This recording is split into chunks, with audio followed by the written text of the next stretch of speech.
ইসরায়েলের আকাশে ইরানের শত শত ড্রোন আর মিসাইল হামলার পর পুরো মধ্যপ্রাচ্য এখন বারুদের স্তূপের ওপর দাঁড়িয়ে। প্রশ্ন এখন একটাই, ইসরায়েল কি চুপ থাকবে, নাকি ইরানের ভেতরে ঢুকে বড় কোনো আঘাত হানবে? বিশ্বজুড়ে গোয়েন্দা সংস্থাগুলোর রিপোর্ট বলছে, তেল আবিব এখন আর শুধু রক্ষণে নেই, তারা এখন চরম প্রতিশোধের নেশায় মুক্ত। আজকের বিশ্লেষণে আমরা দেখব ইসরায়েল কিভাবে তাদের এই পাল্টা হামলার ছক সাজাচ্ছে।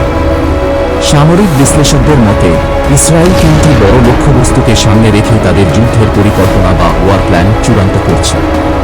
প্রথমত, ইরানের পরমাণু কেন্দ্রগুলো। ইসরায়েল দীর্ঘকাল ধরে মনে করে ইরান পারমাণবিক বোমা বানালে তাদের অস্তিত্ব হুমকিতে পড়বে।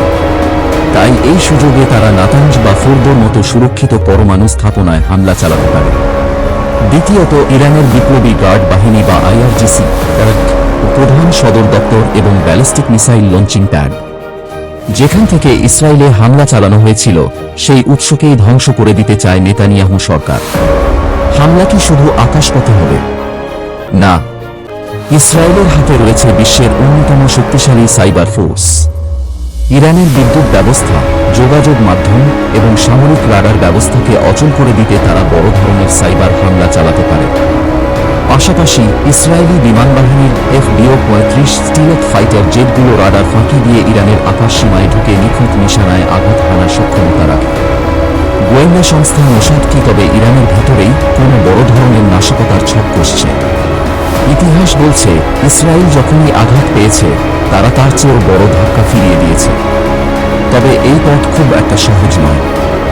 আমেরিকা সরাসরি যুদ্ধে জড়াতে না চাইলেও ইসরায়েলকে গোয়েন্দা তথ্য দিয়ে সাহায্য করছে। অন্যদিকে ইরানও সতর্ক করে দিয়েছে, যদি ইসরায়েল তাদের মাটিতে সামান্যতম আঘাত করে তবে এবার কয়েক হাজার মিসাইল দিয়ে ইসরায়েলকে মানচিত্র থেকে মুছে দেওয়ার চেষ্টা করা হবে। মধ্যপ্রাচ্যের আকাশ এখন যুদ্ধের কালো মেঘে ঢাকা। ইসরায়েলের এই পাল্টা পদক্ষেপ কি একটি পূর্ণাঙ্গ আঞ্চলিক যুদ্ধের শুরু, নাকি বিশ্ব আরেকটি বড় ধ্বংসযজ্ঞ দেখতে যাচ্ছে? আপনাদের কি মনে হয়, ইসরায়েলের কি উচিত ইরানের ভেতরে হামলা চালানো? কমেন্ট করে আপনার মতামত জানান। দেশ বিদেশের যুদ্ধের সঠিক বিশ্লেষণ পেতে ওয়ার্ল্ড অ্যানালিসিস চ্যানেলের সাথেই থাকুন। ধন্যবাদ।